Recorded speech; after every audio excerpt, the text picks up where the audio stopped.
महाराष्ट्र में एनसीपी टूट चुकी है और अजीत पवार 40 विधायकों के साथ शिंदे सरकार में शामिल हो चुके हैं। और अब चर्चा यह है कि बिहार में भी महाराष्ट्र वाला खेल होने वाला है।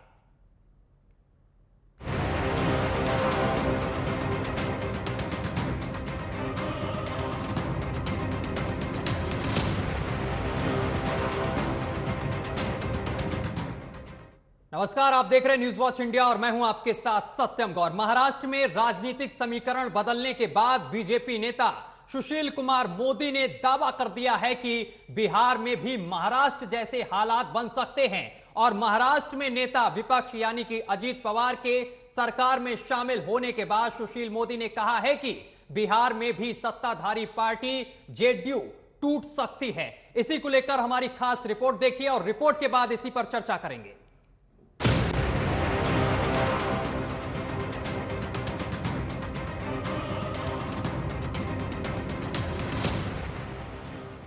महाराष्ट्र की राजनीति में रविवार को बड़ा उलटफेर हो गया।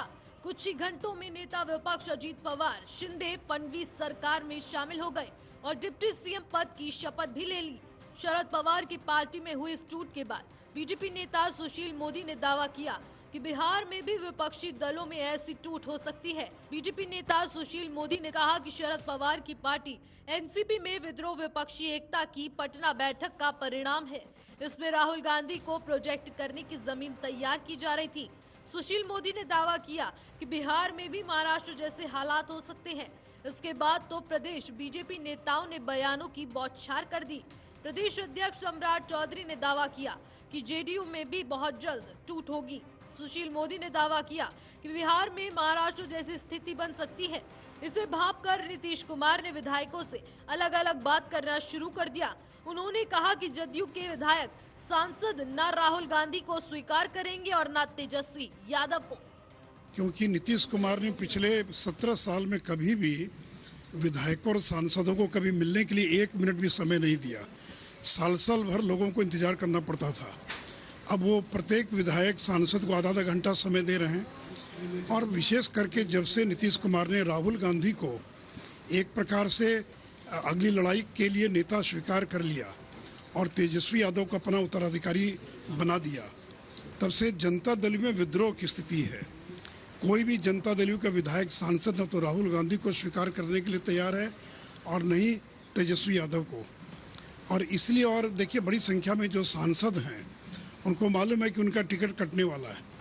पिछले बार 17 सीट मिली थी, यानी क्या इस बार जनता दल को 17 सीट मिलेगी?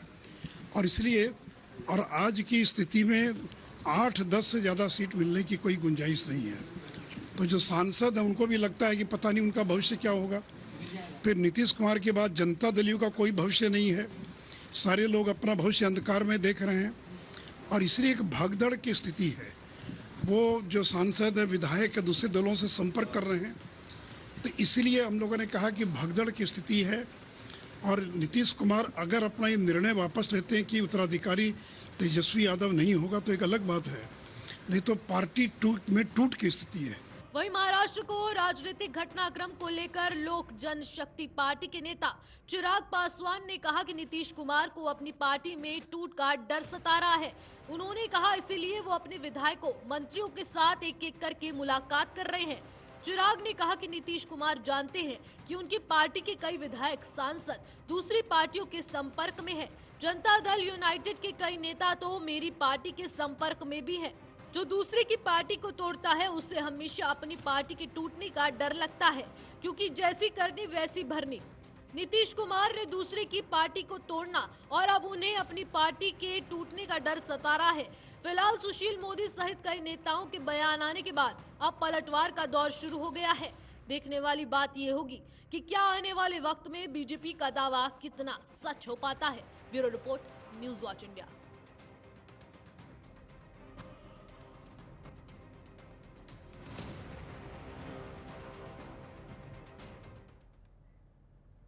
तो महाराष्ट्र में खेला हो चुका है, लेकिन अब क्या बिहार की बारी है? क्योंकि बीजेपी के नेता ने दावा कर दिया है कि बिहार में जो जेडीयू के नेता हैं ये टूट सकते हैं, जेडीयू के जो नेता हैं तमाम वो बीजेपी के संपर्क में हैं। आज इसी पर चर्चा करेंगे। हमारे साथ तमाम मेहमान जुड़ गए हैं, आपसे हम परिचय करा दें। हमारे साथ ऋषि मिश्रा हैं, प्रवक्ता आरजेडी हैं। सर आपका बहुत बहुत स्वागत है न्यूज वॉच इंडिया पर। डॉक्टर दिलीप जायसवाल हैं, बीजेपी एमएलसी हैं। सर आपका भी बहुत बहुत स्वागत है न्यूज वॉच इंडिया पर। और इसके साथ मोहिंदर प्रकाश, नेता कांग्रेस, हमारे साथ जुड़ गए हैं। सर आपका भी बहुत बहुत स्वागत है। ऋषि जी, मैं आपसे ही शुरुआत करूंगा डिबेट की। ऋषि जी, क्या अब महाराष्ट्र 2 देखने को मिलेगा बिहार में? मेरा सवाल पहले आप लोगों से है जी कि क्या मीडिया जो है जो कुछ कल महाराष्ट्र में हुआ उसको एंडोर्स कर रही है? क्या जो कुछ कल हुआ आप लोग उसको बोलते हैं कि बिल्कुल ही सही हुआ? एमएलए को तोड़ना, पार्टी को तोड़ना, ये तो सर आप बीजेपी से पूछेंगे, हमसे नहीं पूछेंगे ना। मैं तो उस चीज को लगातार दिखा रहा हूं। कल से मैं देख रहा हूं किसी भी मीडिया के लोग ने ये सवाल खड़ा नहीं किया। हम जो जितना भारतीय जनता पार्टी को समझ पाए हैं, भारतीय जनता पार्टी को अपने आप पर, अपने वर्कर्स पर, जनता पर विश्वास नहीं है, इसलिए वो ईडी, आईटी की और सीबीआई का सहारा लेकर वो सत्ता में वापस आना चाहती है। आप एक चीज बताइए हमको, उनकी सरकार महाराष्ट्र में चल रही थी, उनको एक भी एमएलए की कोई आवश्यकता नहीं है। क्या जरूरत था तोड़ने को? ये आफ्टर इफेक्ट है। पटना में जो मीटिंग हुआ ना, ऑल पार्टी अपोजिशन मीटिंग हुआ ना 23 तारीख को, ये उसका आफ्टर इफेक्ट है। उनको एहसास हो गया कि अगर ये लोग एक होके लड़ेंगे तो हम लोग कहीं नहीं बचेंगे। ये उसका असर है।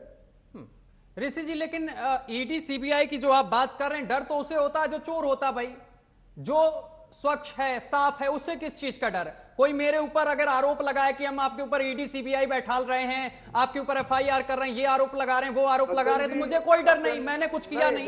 बिल्कुल आपको नहीं डर होगा, लेकिन सत्यम जी, भोपाल में हमारे देश के हमारे प्रधानमंत्री ने जो मंच से कहा, एनसीपी भ्रष्ट है, घोटाला का नाम लिया उन्होंने जी, कहा, और सारे लोग कल ओथ ले रहे थे, सारे लोग ओथ ले रहे थे। और आप इतिहास में जाइए, अगर आपको याद होगा, सुन लीजिए जी। अगर आपको याद होगा 2019 में जब यही अजित पवार 3 दिन के लिए उप मुख्यमंत्री बने थे, तो इन पर जो केस था ना, सरकार ने वापस ले लिया था। तो भारतीय जनता पार्टी के लोग अब ये बताएं कि मोदी जी उस दिन मंच पर सच बोल रहे थे या झूठ बोल रहे थे? क्या ये सच है कि एनसीपी के लोग है भ्रष्ट है, या फिर एनसीपी के लोग ऑनेस्ट हैं? यही 2 चीज हो सकता है। ठीक है, ये तो अब आज के दिन तो इनको तो बोलना पड़ेगा, भारतीय जनता पार्टी को बोलना पड़ेगा। लेकिन ऋषि जी, जो बात बीजेपी कह रही है, जो दावा ठोक रही है कि बिहार में भी बिल्कुल वैसे ही हालात होने वाले हैं जैसा महाराष्ट्र में हुआ, क्योंकि जो नेता हैं जेडीयू के वो डरे हुए हैं, वो अब बीजेपी के संपर्क में है अधिकतर नेता, और उसके पीछे को उन्होंने कारण भी बताया, कारण भी साफ किया है। कौन बोल रहा है? आरसीपी सिंह चले गए, सुशील कुमार बोल रहे हैं, सुशील मोदी बोल रहे हैं। सुशील जी क्या बोले? अरे भाई, सुशील जी क्या बोलेंगे? चिराग पासवान बोल रहे हैं। चिराग पासवान के पास एक अपना एमएलए नहीं है, वो फिर अगले का एमएलए तोड़ने में लगे हुए हैं।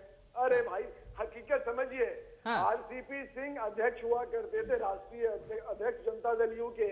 आरसीपी सिंह जब छोड़ के गए, एक विधायक उनके साथ नहीं गया। साथ जाने की तो बात छोड़िए, एक विधायक ने उनके पक्ष में एक शब्द नहीं बोला। हकीकत ये है, देखिए आप लोग बेसिक चीज समझ लीजिए, भारतीय जनता पार्टी को उन सब राज्यों से डर लगता है जहां पर उनको एहसास हो चुका है कि यहां से हमको एक भी सांसद नहीं मिलेगा। इसलिए वो अपनी तरफ से पूरी कोशिश करेंगे, बहुत कुछ करेंगे। इस चीज का एहसास हम लोग को है।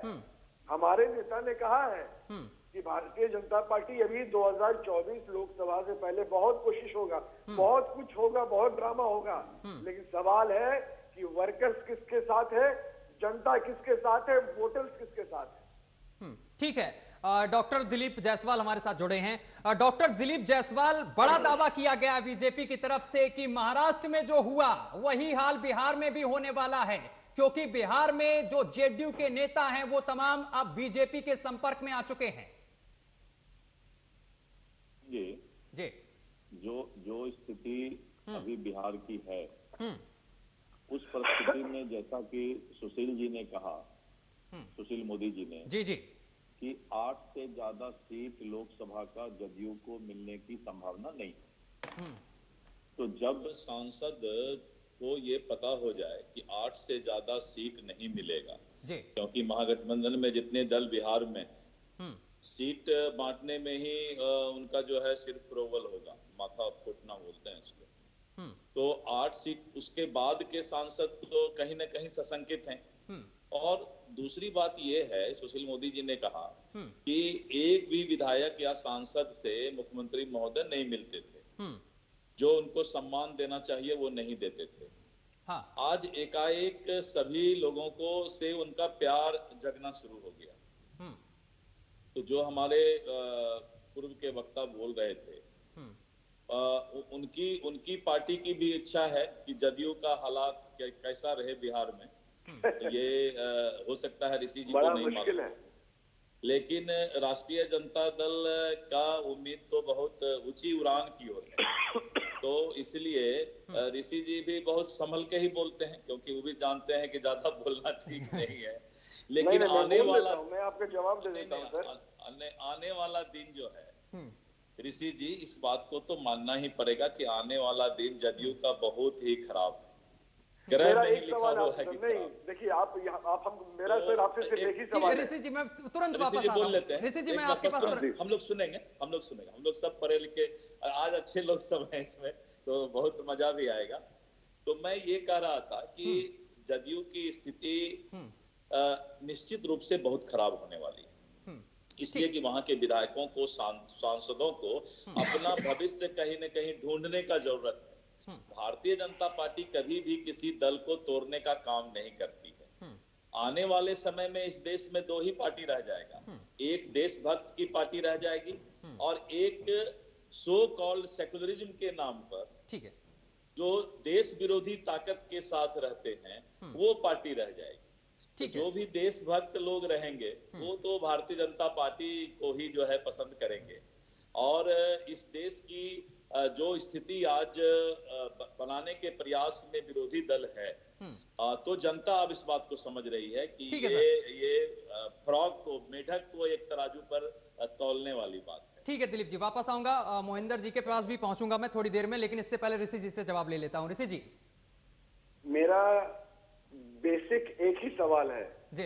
जो 3 दिन की जो सरकार बनी थी, अजीत पवार के खिलाफ जो केस था सरकार ने वापस ले लिया, क्या ये होने वाला है? फिर से जितने भी लोग वहां पे ओथ लिए हैं सब पर ईडी सीबीआई का केस चल रहा है, उसके बारे में हमारे मित्र ने एक लाइन नहीं बताया। और जहां तक यहाँ की बात है, बेसिक चीज समझ लीजिए, किसी भी सांसद को कोई भी डर नहीं है, किसी भी विधायक को कोई डर नहीं। किस बात का डर होगा आप हमको बताइए? जिस अलायंस के पास 50% का वोट शेयर हो, उसके विधायक, उसके सांसद को किस बात का डर? किससे हम डरेंगे? आखिर में कोई भी सांसद चाहता है कि वापस वो चुन के आए, कोई भी एमएलए चाहता है कि अगर हम इलेक्शन में जाए तो वापस आए चुन के। तो जिस अलायंस के पास जिसके पास 50% का वोट शेयर है, क्यों हमें छोड़ के जाएगा? बीजेपी कहती है टिकट कटने का डर। अरे बीजेपी और क्या बोल रही है? हम मान लिया कि हम बहुत कमजोर हैं, भारतीय जनता पार्टी बहुत मजबूत है, बूथ तक उनका वर्कर है। तो ये ऐसे पार्टियों के साथ क्यों अलायंस कर रहे हैं जिनके पास एक एमएलए नहीं है, एक एमपी नहीं है? किस बात का डर है? ठीक है मोहिंदर जी, बहुत देर से आप मुस्कुरा रहे हैं, बोलिए।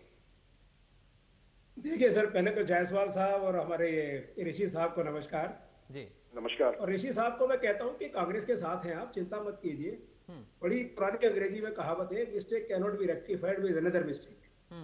एक गलती जो है दूसरी गलती से नहीं सुधारी जाती जी। जो बीजेपी ने गलतियां शुरू की हैं, और आप खाली बिहार क्यों कह रहे हैं, पूरे हिंदुस्तान में छापेमारी कर रहे हैं। तो कौन सा हिस्सा हिंदुस्तान का ऐसा नहीं है जहां ये इनकी सरकार ना हो और ये कोशिश नहीं कर रहे कि इनकी सरकार बन जाए। वो कहते हैं ये इनके प्रकरण, यानी किसी भी तरह से साम दाम दंड भेद लगा करके। लेकिन एक बात भूल जाते हैं, हिंदुस्तान की जनता बेवकूफ नहीं है। कल मैं टेलीविजन चैनल पर कई जगह देख भी रहा था, तो जनता के जो व्यू थे वो जनता मुस्कुरा रही थी कि इनको कहीं दौड़ने दीजिए, हमने वही जाना है जो जनता का सेवक है। आज जनता बुरी तरह से त्रस्त है, महंगाई से, बेरोजगारी से, न जाने कैसी कैसी बरसातें आ रही हैं, टमाटर तक इनसे संभाला नहीं जाता। 9 साल की सरकार बैठी है, पीछे तो लोग डफर्स थे, डॉक्टर मनमोहन सिंह तक जितने भी लोग थे डफर थे, उनको कुछ नहीं आता था। एक बरसात के अंदर टमाटर प्याज महंगा हो जाएगा, ये इसका बंदोबस्त नहीं कर पाए। ये आज बातें करते हैं बड़ी बड़ी चंद्रयान की। अरे मोदी जी कितने मंत्रियों से मिलते हैं, कितने सांसदों से मिलते हैं, ये तो दुनिया जानती है, एक एकाधिकार है उनका। खैर मैं अपनी बात पर आता हूँ। देखिए, एक हिंदी में कहावत है कि मेरो मन अनंत कहाँ सुख पावे, जैसो जहाज को पंछी फिर ही लौट के जहाज पे आवे। हिंदुस्तान में कांग्रेस एक ऐसी पार्टी है जिससे टूट टूट कर लोग गए, अपनी अपनी पार्टियां बनाई, लेकिन वो कांग्रेस की विचारधारा को नहीं छोड़ पाए। बीजेपी उसी विचारधारा को तोड़ने की नीयत से, जो भी कांग्रेस की विचारधारा से समर्थित या उसका एक संयोजित दल इनको दिखाई देता है, ये हथौड़ा लेकर टूट पड़ते हैं। देश चलाना किसे कहते हैं, देशभक्ति किसे कहते हैं, ये इन्हें। डॉक्टर साहब बस 2 मिनट खत्म कर लूं, आपका प्रवचन ही सुनूंगा फिर। ये देशभक्ति किस चिड़िया का नाम है, इन्हें मालूम ही नहीं है जी। हनुमान जी ने यह बता दिया कि रामचंद्र जी कहाँ हैं। रामचंद्र जी कर्नाटक से जो शुरू हुए हैं, भगवान राम इनको छोड़ के जा चुके, आज हनुमान जी को छोड़ गए हैं कि इनकी पूंछ से, लात से, हाथ से, गदा से, जैसे भी हुए हाथ में आए इनकी पिटाई शुरू कर दीजिए। अब ये जहां इलेक्शन लड़ेंगे पिटते जाएंगे। अगर मणिपुर को संभाल लीजिए मोदी जी, मणिपुर में रोजाना मारकाट हो रही है, आपका चीफ मिनिस्टर रोजाना ड्रामा करता है। आप मणिपुर को तो संभाल लीजिए, देश को क्या संभालेंगे। आप अमेरिका से वापस आए हैं, अमेरिका पर भाषण दीजिए कि वहां क्या करके आए थे। आप यहाँ आते के साथ ही दूसरी पार्टियों को तोड़ने, उनकी बुराई करने, एक जैसे एक औरत होती है ना, औरत जो पूरे गांव के अंदर बुराई करती घूमती है, मोदी जी सिर्फ एक वही हिंदी के ज्ञाता बन गए हैं। दूसरी पार्टियों में क्या बुराई है, दूसरी पार्टी को मैं कैसे तोड़ूं, दूसरी पार्टी का इतिहास क्या है, देश के लोगों का विकास कैसे होगा, महंगाई कैसे कम होगी, बारिश के अंदर लोगों को कैसे बचाया जाए। आसाम में मरे जा रहे हैं लोग, इसके बारे में कोई जिक्र नहीं करता। मैं जायसवाल साहब से पूछता हूं, बिहार के लिए क्या योजना है आपकी? बिहार के आपका नहीं है। आज अगर चीफ मिनिस्टर किसी और पार्टी का है तो बिहार की जनता आपकी नहीं है, मरने दे रहे हैं उसको। बिहार के अंदर बाढ़ में मर रहे हैं लोग। आप तीसरे दिन गुजरात भागे फिरते हैं। आप गुजरात के चीफ मिनिस्टर है, प्राइम मिनिस्टर है, होम मिनिस्टर है। बिहार, असम, गुजरात के अलावा राजस्थान आपके नहीं है। जनता सब देख रही है, जनता आपको माकूल जवाब देगी। आप कितने भी एमएलए इकट्ठे कर लीजिए, 2024 में 4 एमपी नहीं मिलेंगे आपको। ठीक है दिलीप जी जवाब दीजिए। देखिए, एक तो पहली बात मैं बता दूं कि कांग्रेस पार्टी हर वक्त चाहती है कि कोई भी क्षेत्रीय पार्टी नहीं बचे, क्योंकि कांग्रेस को बीजेपी के सामने अकेला खड़ा होने का उसको सपना देखना है। तो ये धीरे धीरे करके, देखिए ममता बनर्जी अभी उन्होंने जब विरोधी दल का बैठक किया पटना में, और उसके बाद जाकर के बंगाल में ममता बनर्जी को गाली बक रहे हैं, तो इनका अरविंद केजरीवाल जी को गाली बकते हैं, उनका अध्यादेश के बारे में इनका जो है अलग ये रहता है। कांग्रेस पार्टी हर वक्त चाहती है कि जो क्षेत्रीय पार्टी है उसको धीरे धीरे समाप्त कर देना। और मैं आपको बता देता हूं, कांग्रेस पार्टी को सोचना चाहिए कि नरेंद्र मोदी ऐसा इतना बड़ा अच्छा नेता इस देश को मिला है। राहुल गांधी जी को भी चाहिए, कांग्रेस पार्टी को भी चाहिए कि नरेंद्र मोदी को नेतृत्व मान के देश को आगे बढ़ाने का काम करें। आसाम और बिहार, अब उन्होंने सही कहा कि बिहार में बाढ़ का दिक्कत है, और सरकार जो है बाढ़ से निजात दिलाने के लिए कोई काम ही नहीं कर रही है। एकदम क्षेत्रीय पार्टी के ऊपर उन्होंने सही आरोप लगाया कि जो बिहार की सरकार चल रही है वो बाढ़ के ऊपर कोई ध्यान नहीं दे रही, हजारों एकड़ जमीन, फसल सब बर्बाद हो रहे हैं। तो क्षेत्रीय पार्टी को कांग्रेस धीरे धीरे समाप्त करने के पक्ष में है, लेकिन भारतीय जनता पार्टी सबका साथ सबका विकास, कांग्रेस भी साथ आ जाए बहुत अच्छी बात है। देश को आगे बढ़ाना है, और हमको तो लगता है कि ये लोग अगर छोड़ दें तो राहुल जी किसको साथ लेके चलेंगे, किसको साथ लेके चलेंगे? ऑपरेशन लोटस की बात हर तरफ हो रही, चारों तरफ की सक्रिय ऑपरेशन लोटस। भगवान ने राहुल गांधी जी को सुबुद्धि दिया है कि उन्होंने मोदी जी के तरह दाढ़ी बढ़ाया। सब एक ब्रांड होना चाह रहे हैं, इन लोगों को क्यों दिक्कत हो रहा है? राहुल जी को अगर अकेले छोड़ दिया जाए तो वो मोदी जी के साथ हो जाएंगे। लेकिन ये जो पुराने सो कॉल्ड सेकुलरिज्म की बात करने वाले लोग हैं, ये लोग राहुल जी को और कांग्रेस को गलत धारा पर ले जाते हैं। देश को बचाइए, देश अगर बचा रहेगा, देश हमें देता है सब कुछ, हम भी तो कुछ देना सीखें।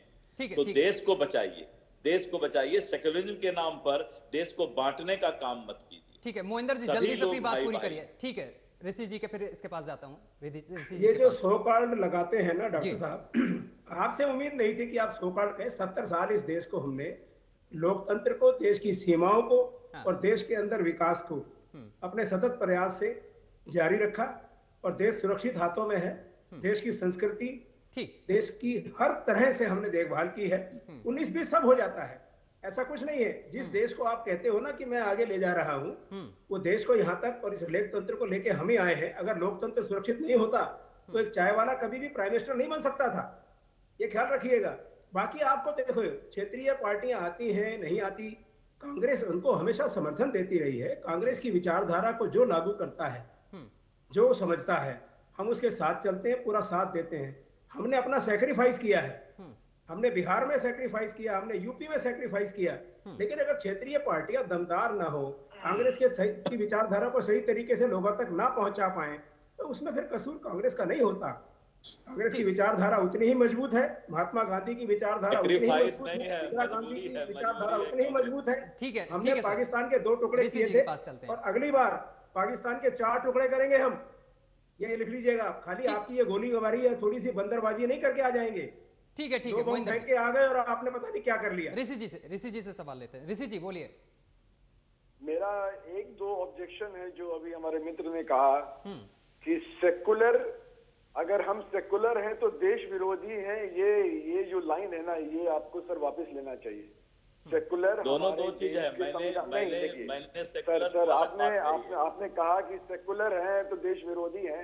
वर्ड मैंने जोड़ा आदमी है, आपको नहीं बोलना चाहिए। ऋषि जी, मैंने कहा सो कॉल्ड सेकुलरिज्म की बात करने वाले देश को बांटने का काम कर रहे हैं।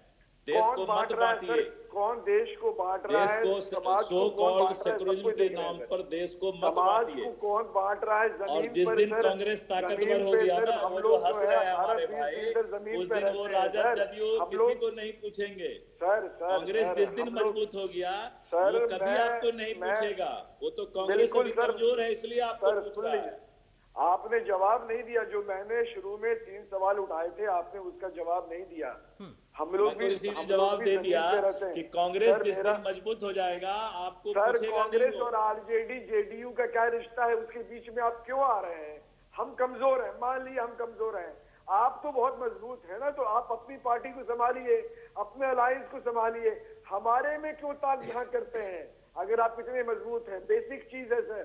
और जो आपने अब तक जवाब नहीं दिया, अजीत पवार पे केस क्यों हटा था? 3 दिन की सरकार थी, सिंगल मंत्री थे आपके साथ, उन पर से केस क्यों वापस लिया गया 3 दिन के अंदर? उसका जवाब आपने नहीं दिया।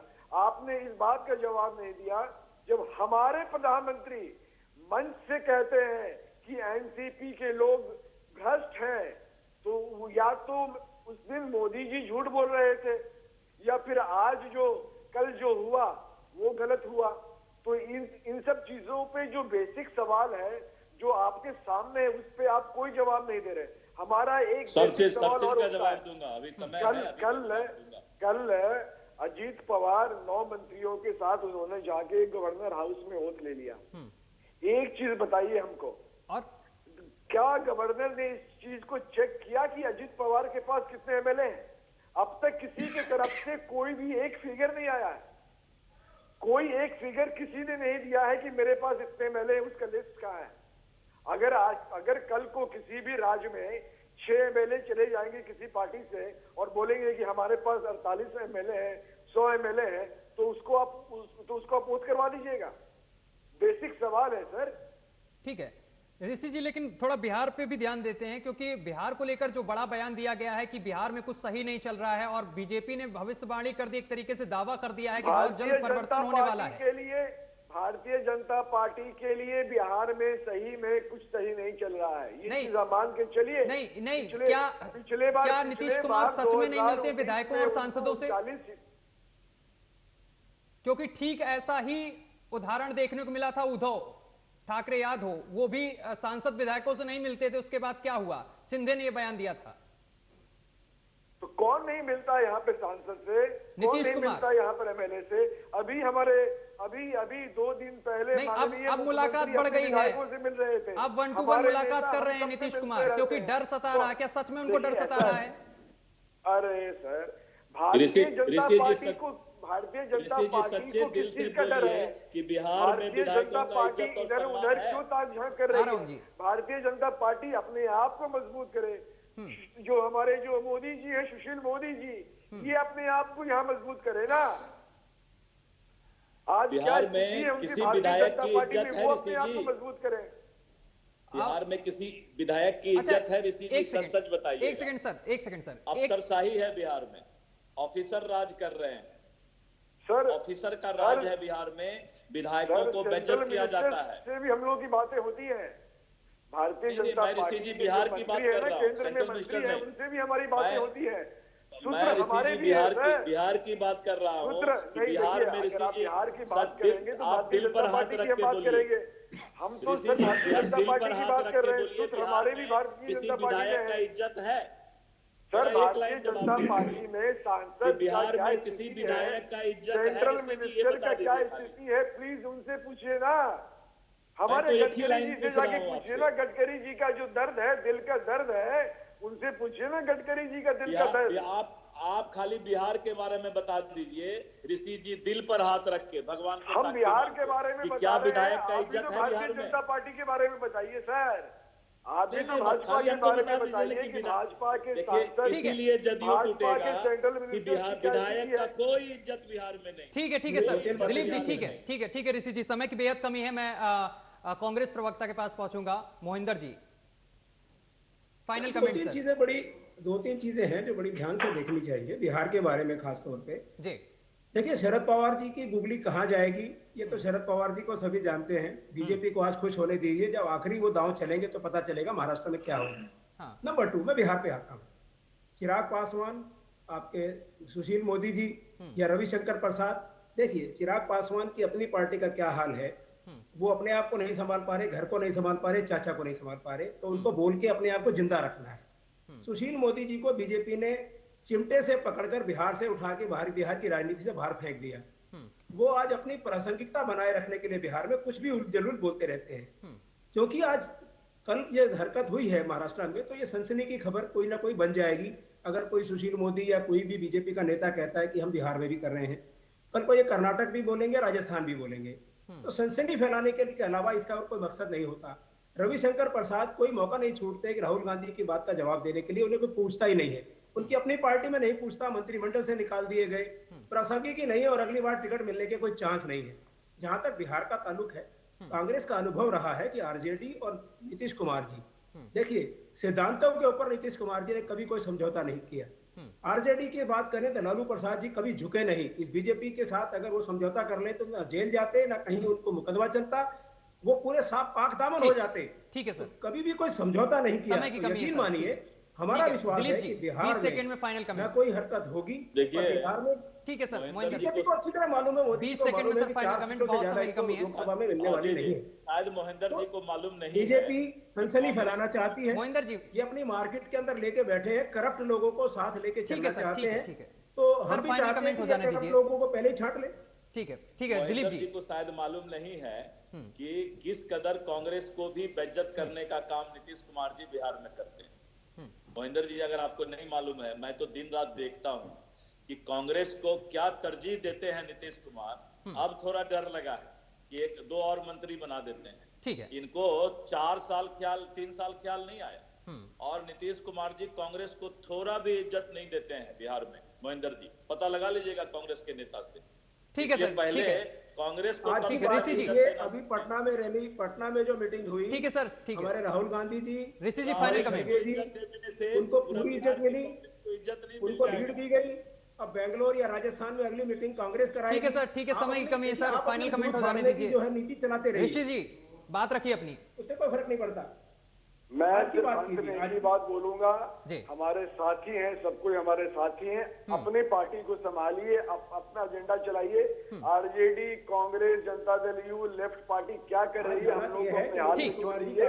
इस चीज का हमको एहसास है। आज लोगों को समझ में आ गया कि कांग्रेस। चलिए सर, बहुत बहुत माफी चाहते हैं आप तीनों मेहमानों से, समय की बेहद कमी है इसलिए इस प्रोग्राम को यहीं रोकना पड़ रहा है। बहुत बहुत शुक्रिया आप तीनों मेहमानों का हमारे साथ जुड़ने के लिए। तो आपको बताते चले कि महाराष्ट्र में टूट गई है पार्टी और एनसीपी टूट गई है और शिंदे के साथ यानी कि मिल गई है, लेकिन अब बारी जो है वो बिहार की है, ये दावा किया है बीजेपी के तमाम नेताओं ने। और इसके साथ साथ चिराग पासवान ने भी कह दिया है कि तमाम जो जेडीयू के नेता हैं वो बीजेपी के संपर्क में हैं और आने वाले समय में कुछ बड़ा हो सकता है। फिलहाल ये देखने वाली बात है और समय ही बताएगा क्या कुछ परिवर्तन होता है बिहार में। फिलहाल मेरे साथ अभी के लिए बस इतना ही। देश दुनिया की तमाम खबरें देखने के लिए देखते रहिए न्यूज़ वॉच इंडिया।